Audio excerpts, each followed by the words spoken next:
بسم الله ما شاء الله. هنا الأراضي في أبو هريرة أهي، زراعتها أهي. شايفين الزراعة؟ بسم الله ما شاء الله. الزراعة الناس ساكنة أهي، فيه مواشي أهي، شايفينها؟ بس عشان أنا سايق فبصور وسايق في نفس الوقت.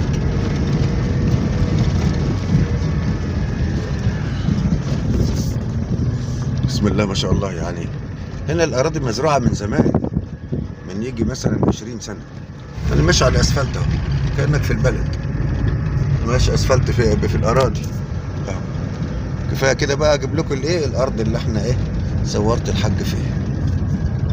بسم الله الرحمن الرحيم. أعزائي المشاهدين، السلام عليكم ورحمة الله وبركاته. معكم محمد المحلاوي، صاحب قناة المحلاوي ميديا وصاحب شركة مجير استصلاح الأراضي بالفرافرة. معانا الباشمهندس أحمد طه. ازيك يا باشمهندس؟ اهلا بيك يا حبيبي. حبيبي، أنت منين؟ اسكندريه. اسكندرية. أنت مهندس إيه؟ انا مهندس مدني مقاول، صح كده؟ إيه؟ مهندس استشاري. استشاري. دي بس عندك شركة مقاولات؟ ان شاء الله. طب ايه اللي جابك هنا الفرافرة عندنا هنا؟ ربنا يبارك. يا الله. سبحانك سبحانك يعني. الله يبارك فيك ويحفظك. انت شفت التربة هنا؟ باشمهندس مصطفى، انت ايه رايك في التربة؟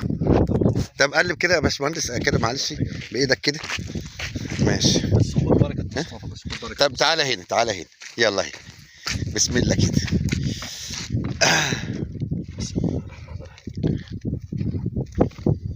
دي خليطة، ايه رأيك فيها؟ حلوة؟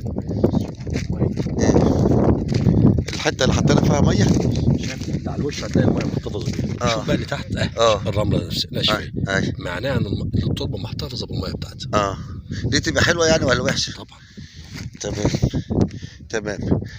انت شفت الفرافرة عجبتك؟ لازم. والله. وبعدين يقال ان هي الميه بتاعتها على اللي هو نهر النوبه. نهر النوبه. نهر النوبي. النهر النوبي. دي الله سبحانه وتعالى في سورة يوسف ذكر على لسان سيدنا يوسف، قال للملك أو العزيز مصر: اجعلني على خزائن الأرض. يقال إن أرض الفرافرة والسيوة والحاجات دي أو الصحراء الغربية عموما هي أرض الرومان والفراعنة اللي هم جم منها وعاشوا منها. يا سلام. طبعا يقال الكلام ده. هنا في عيون رومانية فعلا. أصلا الرومان كانوا عايشين يعني خزائن الأرض هنا دي اللي كانوا بيجيبوا منها القمح. اجعلني على خزائن الأرض. ما هو كان في مصر. ما هو الارض هنا مستويه، اللي شوف يعني مش جبل دي. الجبل ده يبقى جبال وبتاع، لكن هنا مستويه. بيتهيألي الحتت العاليه هتلاقي عاليه مثلا شبر ولا حاجه، دي عوامل جويه، نقل جوي من التراب، لكن بيتهيألي دي ارض زراعيه زمان ولا حاجه. ها؟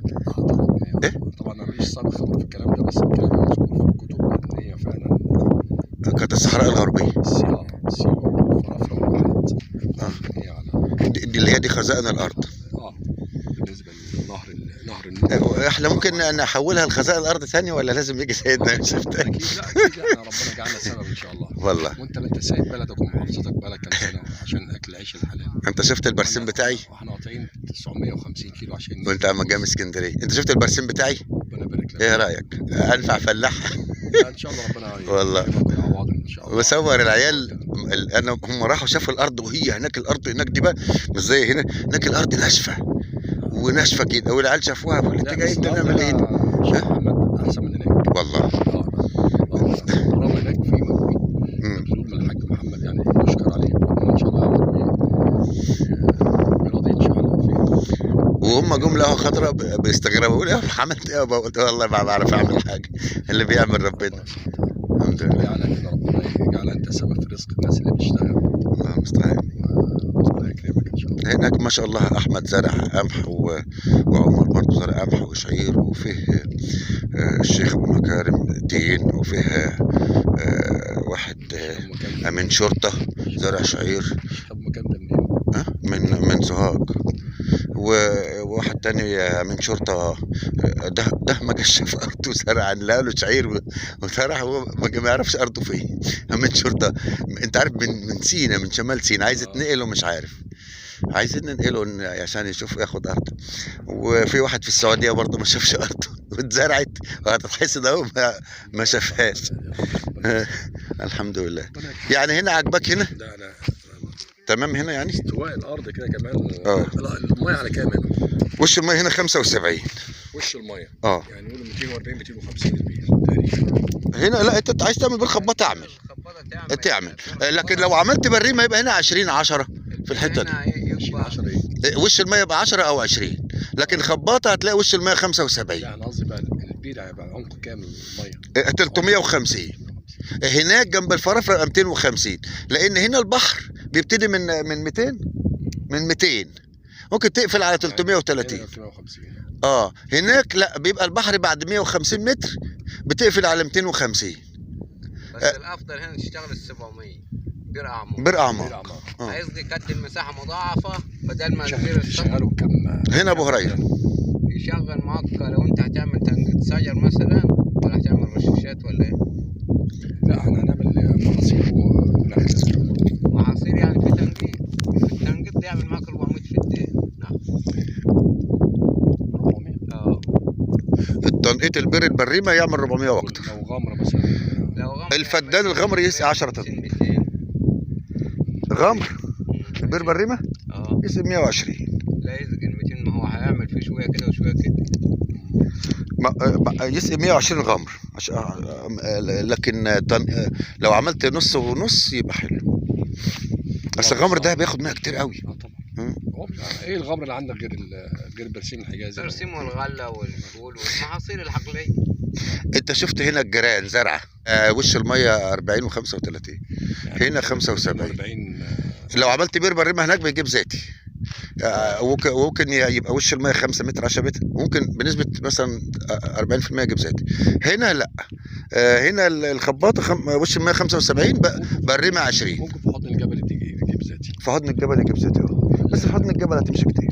البريمه تجيب ذات في حضن الجبل. الاول كنت عامل واحد بعد 9 كيلو من هنا، بس كان لي في 2014 310 متر كان شغال زيت. يا سلام. 310 متر في نفس المنطقه هنا؟ قدام كده. ما انا بقول لك هو ذاتي في حضن الجبل. دي اسمها زراعه 16. ابو هريره. ابو هريره زراعه 16. دي غير ابو هريره الناحيه الثانيه اللي هي الارض الطفليه الخضراء اللي فيها ناس المستثمرين بتوع كفر الشيخ والحاجات دي بعد ابو هريره ب 20 كيلو. الشمال بعد ابو هريره ب 20 كيلو. في كل ده ابو هريره بس مقسم 14. لا الارض بس الجديده خالص. لو انت سالت لو انت سالت على الميه والشغل هيقول لك كل ما تخش ناحيه الجبل كل ما الميه افضل. هناك وش الميه 120 130. هيقول لك انت وجاي كده من طريق مصر. وش الميه بعيد، يعني معروف ابو هريره وش الميه بعيد، فالحته زراعه 16 هي وش الميه اقرب ارض في ميه في ابو هريره. عشان قربت من الجبل. عشان قريب من الجبل. عشان كده البير الذاتي يبقى قريب من الجبل. ربنا يصلح الحال. طيب انت هو راح فين؟ لا ما يتوهش. ده ما يتوهش، ده 100 متر ده، خلي بالك الجبل واسع. يقول لك ده اجنبي. ايوه شكله لا واحد اشقر. شبابنا امبارح هو اشقر. فكروا اجنبي. انت اجنبي وبعدين احنا ماشيين عايز كده راح قال له امك. طيب اقفل بتاعنا. السلام عليكم.